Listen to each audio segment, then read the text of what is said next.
Hi everyone, thanks for logging on. We'll commence the webinar in another minute, so there's still time to grab a quick drink before we start. Thank you.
Okay, I think we'll get started. Hello everybody, welcome to our webinar, looking at ways IT and infrastructure leaders can track, manage and reduce their spend on SaaS and IaaS. In a world where remote working has now become the norm, I'd expect the vast majority of us today are indeed working from home, either this morning if you're joining us from the US or on this side of the pond this afternoon. We do have quite a high number of attendees today. Typically we place everybody on mute just to eliminate any background noise. Unfortunately for me, I can't mute out my family, so I've banished them to the garden for the duration of this call. But whilst we're on mute, please do feel free to make use of the chat facility.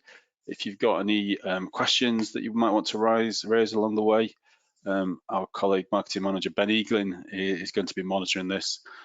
And we're going to do our very best to answer them as we go along if it's relevant to the point of the presentation, or we will look to cover off in the Q&A session at the end.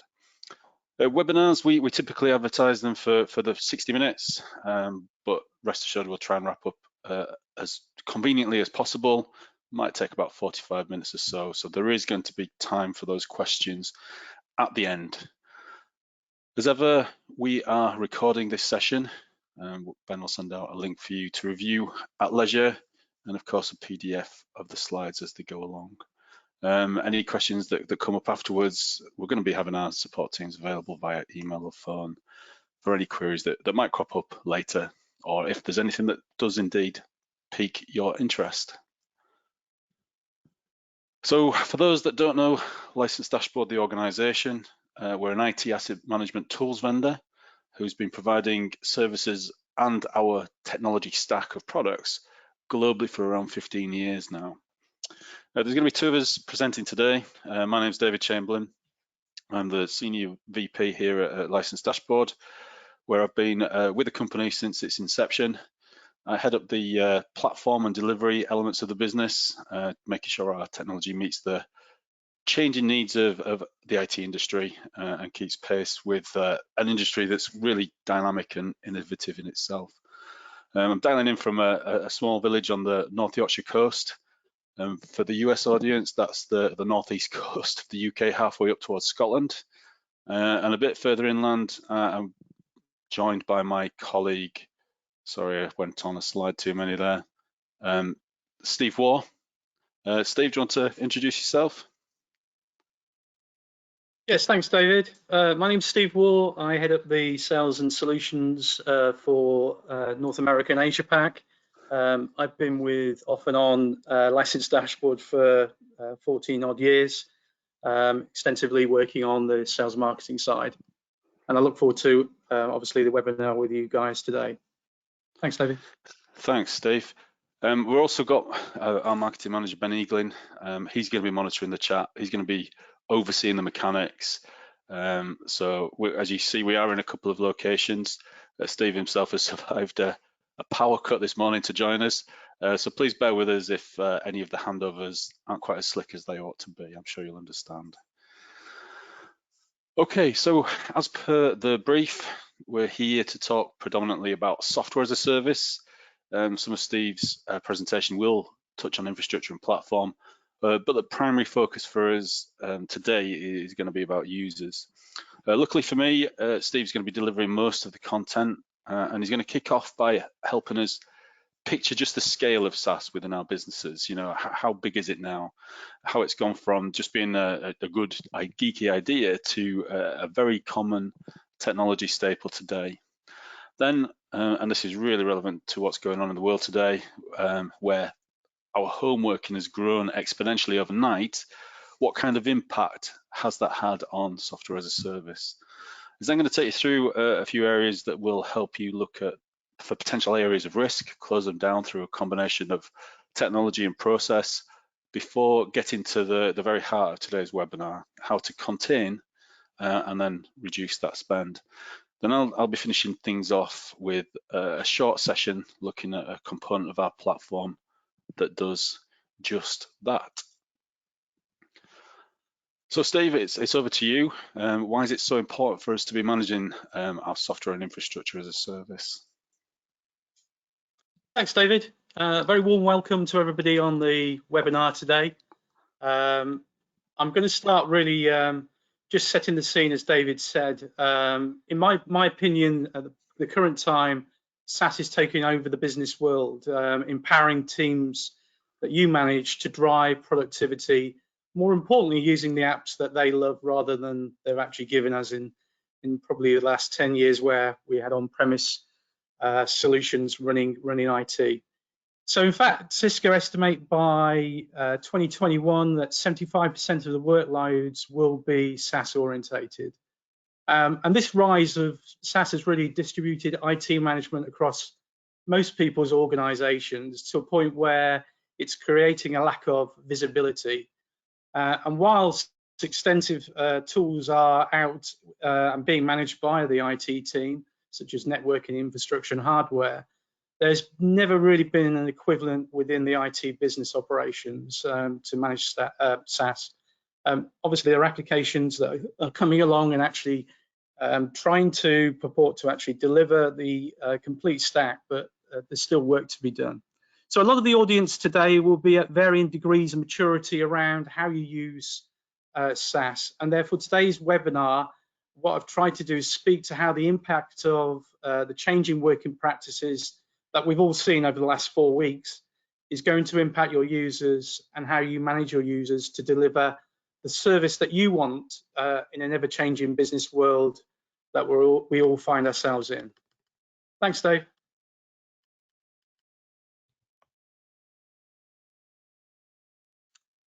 Good. Thanks, Dave. I did try to keep away from mentioning the virus today, because obviously that's all on our minds a lot.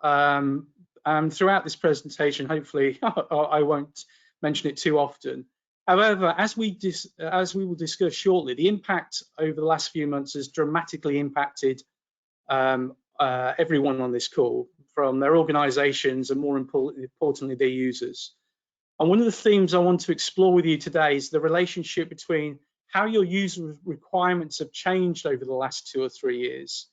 In a SaaS cloud application delivery world, there is a complete paradigm shift in respect of software asset management that I've worked within for the last 15 years, where most of your users used applications which were on-premise.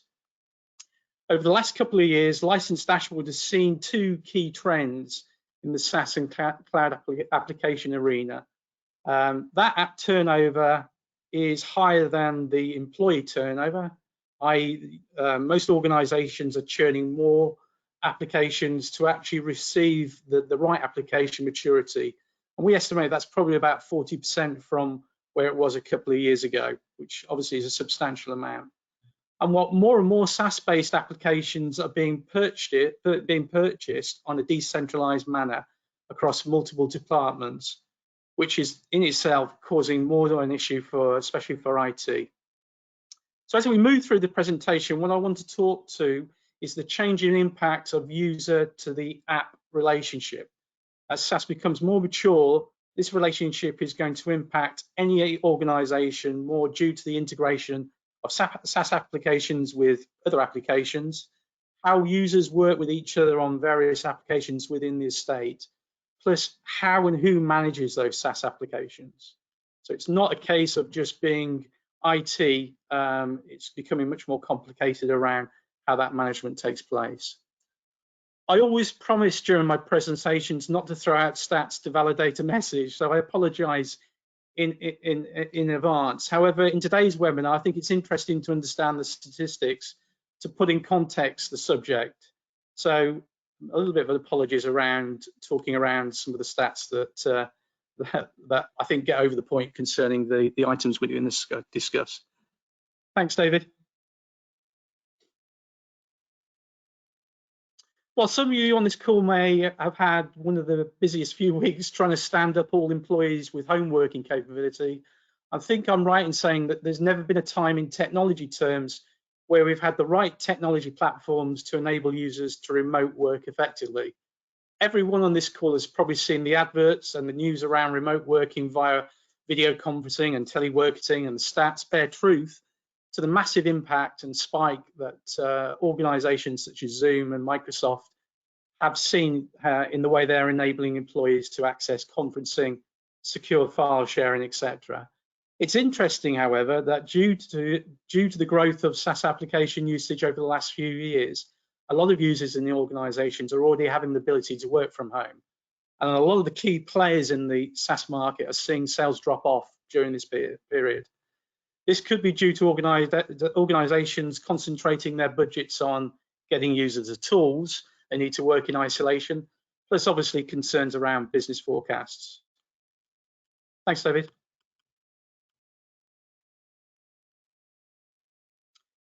%23 of this audience today will be entirely running their business by SaaS-based apps. The majority of the audience on this call will have had to increase their SaaS spend by at least 20% in the last year, with obviously the impact of the last few months accelerating the adoption of most of SaaS applications. It's interesting that spend growth on SaaS applications in 2019 outpaced the number of unique apps. And this suggests that companies are spending more on existing vendors, adding more users, upgrading features and adding service plans.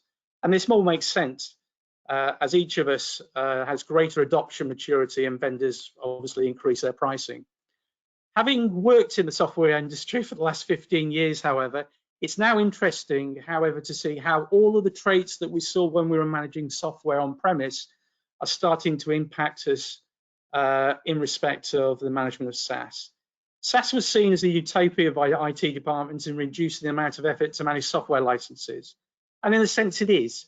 But one of the key issues is employees leaving organizations' accounts still being left live and subscriptions still being paid for by the employer.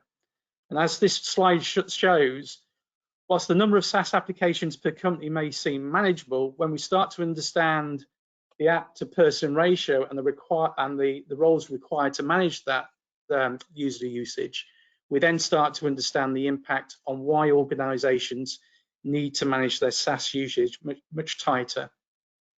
And it is frightening seeing this particular slide in respect of the impact of previous employees leaving things like Dropbox, Google Drive with data in it, and obviously still having access to go back into that data. So for instance, the relationship is impacted in a sense by access. Who manages how they access? Who's managing their privacy?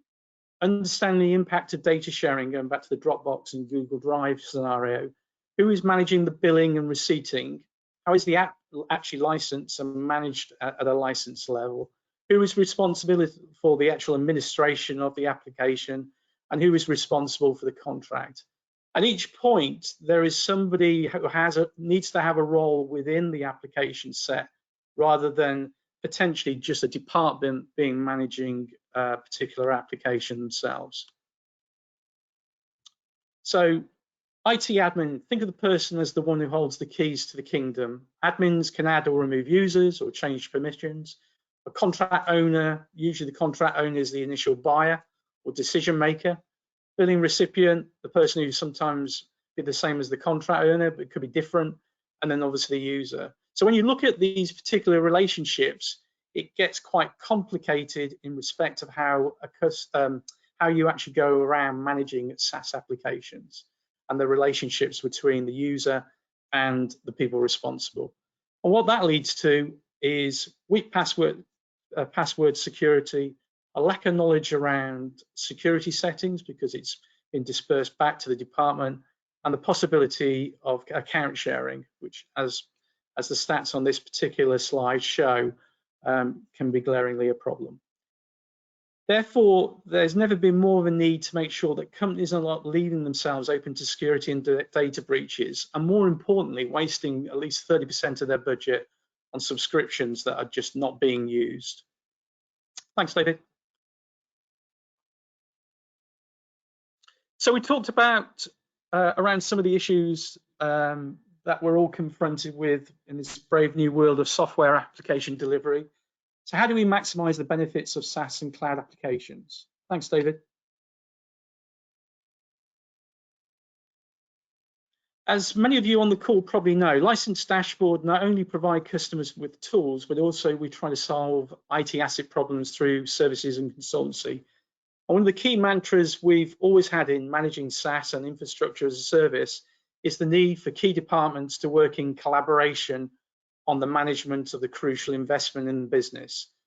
The culture of collaboration removes the exposure of the horrid word of shadow IT, which is probably one of the reasons you guys are on the call today. Where there's a lack of joint responsibility and a lack of technology governance on the usage of applications is where we see organizations increasing the cost of wastage on software applications and where they're more likely to get security and data breaches. And given the problems most organizations are facing out there due to the horrible virus, none of us all want to battle cybercrime, data breaches, and attacks on companies' intellectual property. So alongside the employee user department having a solution that sits across the procurement, finance, and IT, and also integrates with HR, what we are trying to drive is enablement of the organization to collaborate around these applications. Centralization and collaboration is the best model.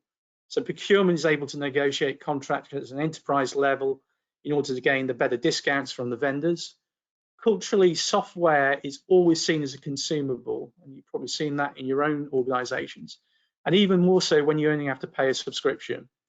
What we need to do is shift the culture so that procurement can use its skills best to onboard an application contract and continue to manage the cost of the contract at an enterprise level. SaaS spend has to be managed at a granular level, and the financial information, especially in the management of infrastructure as a service, has to be updated regularly or even real time, so that finance and key stakeholders can then actually regularly review, obviously, what they're getting at a total cost of ownership based on the usage. And what I've seen is, especially with IaaS, is that if you've got a complete picture of how things are being forecast, you can then start to work with the IT departments and the users to actually start to work much more cost effectively around the budgeting of the infrastructure. However, you cannot make a decision on application rationalization or removal if you cannot validate real-time usage and the TCO value of an application over time. So IT faces a new world of both reactivity and proactivity management of the SaaS and IaaS infrastructure. And its role of being the focal point of delivering IT changes, it still needs to deliver the key elements of being the focal for supporting the business's security and data management. And it can only do this with the right tool to manage its collaboration with the rest of the business. Thanks, David.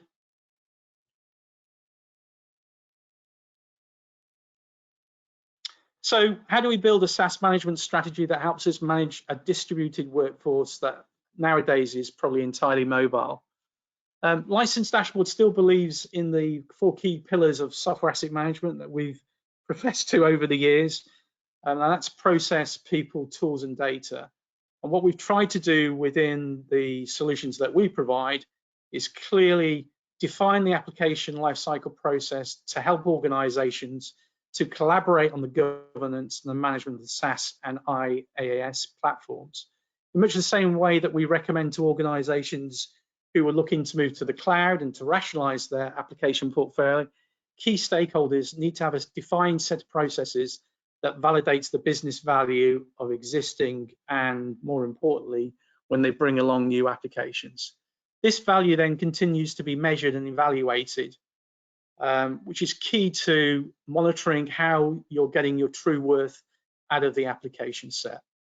Those in the audience today who don't have a tool to manage their SaaS and IaaS estate, then the first key requirement has to be the discovery and ongoing reactive management of the applications that are either known or, as we're finding out more and more, obviously, is the unknown, especially with having remote home workers.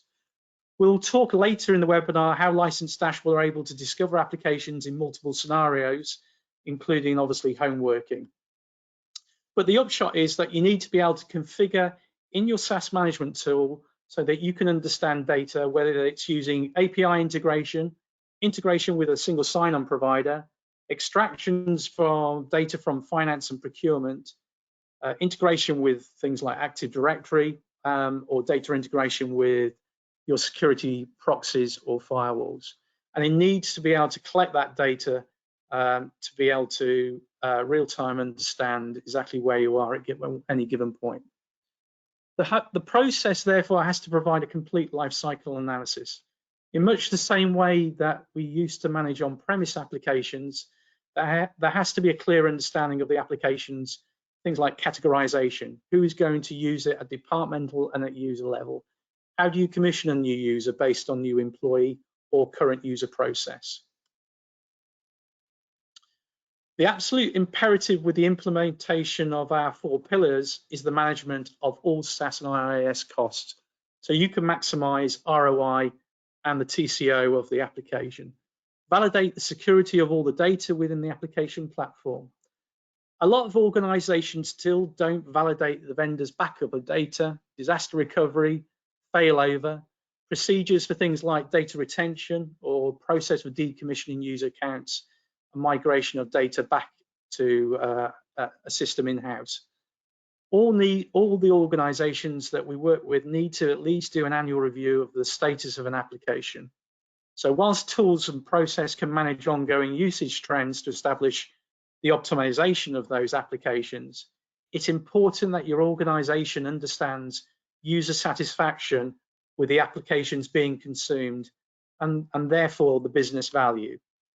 Therefore, we recommend a minimum of an annual review, and where user satisfaction is an imperative of your organization policy, then regular audit surveys need to be carried out with users. With data being the new currency of the world, as they say in IT terms, in order to optimize and manage your SaaS estate requires regular updated data that can be reviewed by the key personnel managing the estate. The quality of data will enable the relevant departmental users to validate the trends in order to maximize the usage at any period of the contract. Dave's going to show you later how a Vice in a tool can enable you to forecast savings that can be actioned by the key users. And it does not require an accountant or a procurement specialist or an IT specialist to do the calculation. The SaaS asset manager, the software as a service asset manager data collection aims to provide you with the data and advice to not overspend. It helps you reharvest non-usage, renew contracts with intelligence to negotiate, downgrade and right-size contracts with agility, which is really what we're all about when we implement SaaS, and within the contract periods, and proactively manage renewals. As I indicated a few slides back, the process of application lifecycle management encompasses the need to manage the decommission of users and accounts. The biggest threat to organization security is the lack of management around this particular part of the process. If any of the audience want to delve into building out their current SaaS management processes, then License Dashboard would certainly welcome the opportunity to work with you on this. Our SAM experience has taught us that tool alone won't solve the management of software. Thanks, Dave.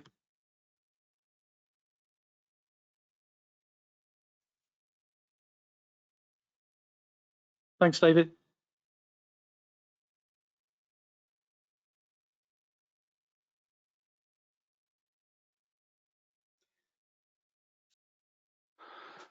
Sorry, just trying to unmute myself there. So yeah, it's over to me really, just to give a bit of an example, isn't it, Steve, of the type of It is, yeah. down editioning of these underutilized apps. So we just thought we'd take an example of something that everybody all knows, and most people are trying to deploy or roll out or are currently using at the moment. So we thought we'd have a look at the numbers behind differing Office 365 subscriptions. So this is an O365, not an M365. And we just took typical Band C pricing. And if you look at an E5 in sterling terms, that's going to cost you £29 per month. A lower edition of the Office 365 subscription is an E3, and that's going to cost you around about £17 per month.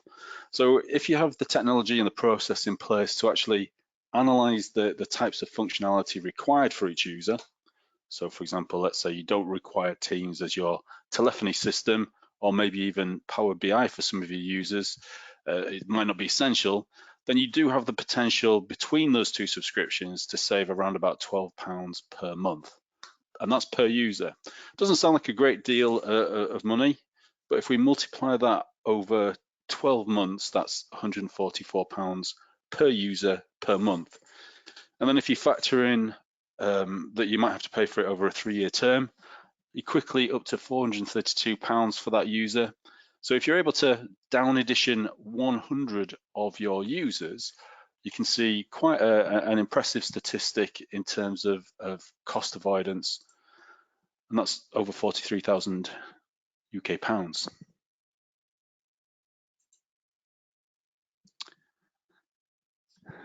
Back to you, Steve. Thanks, Dave.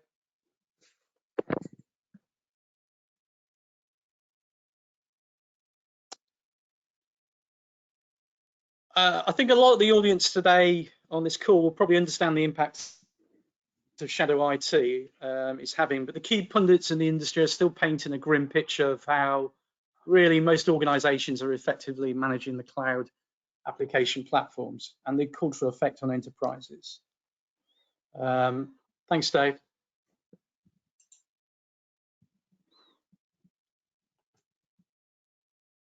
So License Dashboard's recommendations around managing the shadow IT is to instill a process really around the key 6 outcomes. Identify your current organization's status by running License Dashboard's asset management discovery, as we would obviously purport to understand what is actually out there, may be known or obviously is unknown. This will in turn help you identify the risks associated with those apps that you have discovered. The risk factors start from general information about the app, where are the app's publishers, through to security measures and control support for things like encryption, audit logs, etc. And in phase 2, you can then start to build up a picture of the extent of the compliance based on the purchase licenses versus apps being used. Compliance also relates to checking whether the apps are certified as compliant with your organization standard. For those people who are certified to HIPAA or SOC 2 or GDPR, it's key that you obviously match the compliance against those standards. In a short period, you should be able to understand the usage patterns of users to validate whether the original shadow spend was justified or not. Once we have clarity, we can start to manage in collaboration with users and stakeholders the applications based on business value. And having established reactive measures, you can now, as an organization, manage the estate much more proactively. And there is another outcome that requires collaboration and agreement across the key stakeholders in the business, and that's a shadow IT policy. I don't know how many of you guys on the call today have that, but depending on the culture of your business, that policy can either restrict all applications to follow a process that involves all of the stakeholder departments, not implementing anything outside of what's agreed centrally, or you may want to implement a relaxed policy that provides for departments to implement non-mission critical applications or services or processes with a categorization of what applications they include. License Dashboard can help you formulate such a policy if that's of interest. Just to reiterate, as with anything in terms of information technology, the approach to management of SaaS and cloud can very much be guided by the culture and political will of all your key stakeholders. Our experience, however, is that when there is complete collaboration and stakeholders understand the objectives, then organizations are more likely to reap the rewards of managing this whole piece well, and therefore getting the maximum return from their SaaS and IaaS spend. Thanks, David. So alongside License Dashboard's ability to integrate with applications, whether it be API, proxy managed, integrate with SSO, we're about to release the ability to batch upload remote user activities to enable you to monitor remote users' web activity. Whilst our traditional methods of discovery should capture the majority of the usage while people are in isolation, none of us know if the future working could be home-based, and therefore this will enable you to monitor any unauthorized use of applications. I'm now going to pass the mantle over to David to provide you with an overview of some of the key points that I've raised on this webinar and provide you with more of the interest around what the application set that we provide actually does. Thanks, David.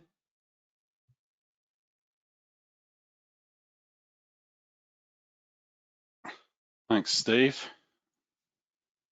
I'll just log in now and then I'll try and slickly switch over to the demo. So how do we do it? What technology do we have in place? This is just part and parcel at the moment. So I'll just check I'm sharing the correct screen. Yeah, so you should see on the screen now part of our platform, which is all to do with SaaS and IaaS management. The welcome page gives you a very nice, healthy dashboard, which sort of looks at all of the data that we've got there in the background. It gives you some nice little alerts if there's something that you need to fix. It tells you what sort of potential savings you've got.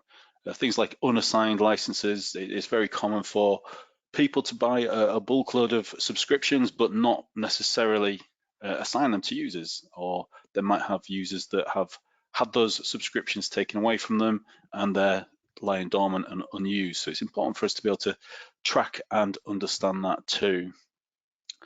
We also have the ability to track applications that aren't used very often.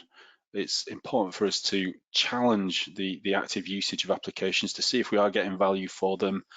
Software asset management isn't just about avoidance, it's not just about cost avoidance, not just about optimization. Quite often, particularly in this day and age, we might want our end users to be using certain technologies or to be adopting technologies. And active usage of these applications gives us those insights into whether there's a training requirement or a training need out there. We also track renewals and spend as we go along as well. But the really good stuff is all about looking at software as a service, which is what this webinar is all about. And we have connections, as Steve says, into the existing APIs that quite a lot of vendors, the big vendors, will provide. Your Atlassians, your Adobes, your Microsofts, your Azure's. We can connect actively into those and get all of the good, wholesome data that those vendors will readily provide. For the more obscure applications, as Steve said, again, we can talk to the gateway, we can pull information from single sign-on, we can pull information from things like Okta, proxy servers. And again, for the more obscure stuff, and this is particularly relevant for the remote working environment, it might be necessary to do some browser monitoring, either through a plugin to a browser to look at where the traffic is going for these more obscure shadow IT kind of products that are out there. And indeed, that is reported within the system. But something like Office 365, for example, and we can see how many applications we've got there, how many items of underutilization, but also the system, and Steve pointed to this as well earlier, it gives you the advice. It's not just giving you loads and loads of data, it's actually suggesting potential outcomes for you. So here we have 4 pieces of advice that could save an organization X amount of dollars. And when we click on the details, we can see things like abandoned licenses. If we were to remove those 6 abandoned licenses, how much would we save? What is unassigned? And then crucially, when we're looking at things like the down editioning, we actually look at the features of each and every application, and it will tell you the name of the end user, the payment plan that they're currently on, and then from the telemetry that we're getting from the software vendor's API, we understand the type of plan that would probably be of better use to that kind of individual. And when you're able to down edition those plans, quite often a renewal, you can down edition and make those savings, or at the very least, you've got the ability to negotiate a better price with the software vendor. So yes, I have an E3 subscription, but my users aren't getting all of the functionality that you need. And quite often, the vendor will give you a better price just because they want you to have the high level subscription and want you to try and adopt and embed their technologies further within your organizations. So there's lots of really rich information all about your users, the types of activity that they've got for those subscriptions, whether they're actively using them or not, whether they're getting the full benefit from them. And if they're getting the full benefit from them, is your business getting the full benefit from that extra productivity that these technologies should give us as end users? Financial discovery is another important one. Again, that is one of the triggers for you to go off and investigate Shadow IT. If you can point the technology at your procurement records, then of course that might help you understand that there is potential software as a service out there that you're not actually capturing and metering just because you've done some financial checks on the records that are out there. It might be that you need to look at expenses as well, look at systems like Concur where people are paying for these elements themselves using credit cards.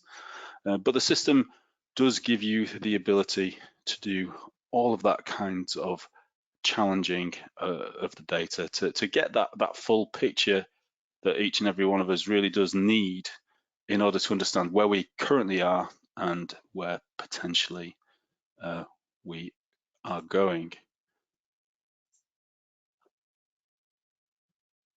Let me just get back to the presentation.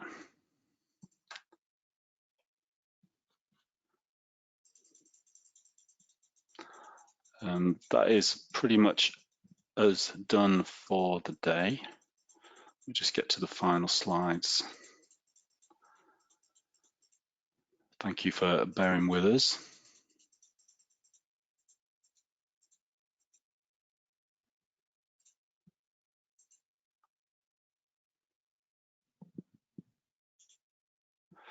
As I say, that's all from both Steve and myself. Huge thanks for your time today. Really do appreciate it, especially at this very pressing time. We hope the demonstration and Steve's presentation, which I thought was great, was useful, and that you will find it useful yourselves.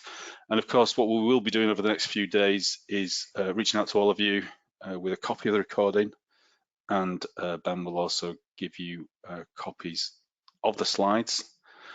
Steve, do you want to cover off this call to action, this 30 days free of SaaS management platform? Yeah, thanks, Dave, and thanks for the insight into the solution. That's really useful. Just a big thank you to everybody that's been on the call, all of the audience today. I do hope you found the session really informative. And what we'd like to do is, obviously, as part of our call to action, is offer you the opportunity to trial the solution for 30 days. We've outlined contact details here where you can either get in contact with David or I via email or telephone. David's on the UK number, and you can get hold of me on the US number. I'm hoping that you will all take interest in actually taking up the offer. And thank you very much for your time. Please stay healthy, and I hopefully will speak to you soon. Yes, thank you, Steve. I'll leave the slide up there for a bit if people want to grab the contact details, but of course, just respond to the information that comes out from our marketing team. Ben, I didn't see any questions come through on the chat. Did you have any come through? Yeah, there is a couple that have come through. A few of them are on the same topic, so we'll just take that all as one, and that's basically looking at how we discover employees' usage when they are working from home. So the first question that we have, Steve, is does the tool require for an endpoint agent to be an agent to be placed onto the endpoints? It requires a piece of code, yeah. It's not a full-on agent, but it will require a piece of code to actually communicate with the central intelligence within the network of the organization, and then that will actually update automatically the install. Okay, and another question was can end users, or how easy will it be for end users to disable the web tracking once it is active? I'm not sure if they would have access to do that. Yeah, it's all part of Active Directory group policy, so it's very difficult unless you've got a user that's very savvy to actually do that. So yeah, it would be very difficult to actually disable that. Okay. And as a result of that, it isn't necessarily needed for the users to be logging on through VPN at that point. There's a question from John. No. VPN you can set up a separate way of actually managing the remote workers. Okay. So that's crucial, isn't it, Steve? For people working from home, I know that I can access stuff typically that I can't access when I'm in the office. So it's crucial functionality, isn't it? And by that you mean things like Facebook, Dave? Yeah. Is this a pure SaaS platform? That's a question from Egbert. So the actual technology that this is delivered on is a SaaS platform, but I'm not sure if perhaps Egbert is asking there, does this manage cloud software as well, cloud platforms as well? So the answer, the application is designed to be SaaS in usage by SaaS based in the cloud, but it can be installed on premise. Yes, in essence, depending on what the application set that you're talking about, we'd talk to you about which applications require management, but in essence, yes, it should be able to manage the application. Good. One thing we didn't actually cover in that much detail was access to things like AWS and Azure. Steve, perhaps you can just elaborate on that slightly.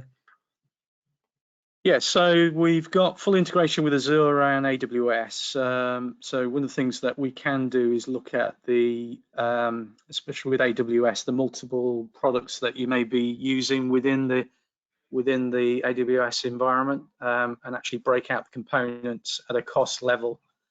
Understand the usage based on the integration with the AWS console, and one of the key bits that it does do is provide advice around forecasting.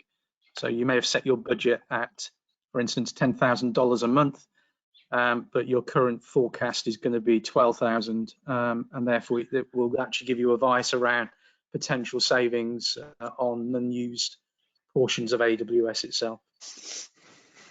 Thank you. That's every question we have so far. I can see that there's still quite a number of people on the webinar. So if anybody else has any further questions, just drop them into the question panel, and we'll hang on for a couple of minutes to answer any more.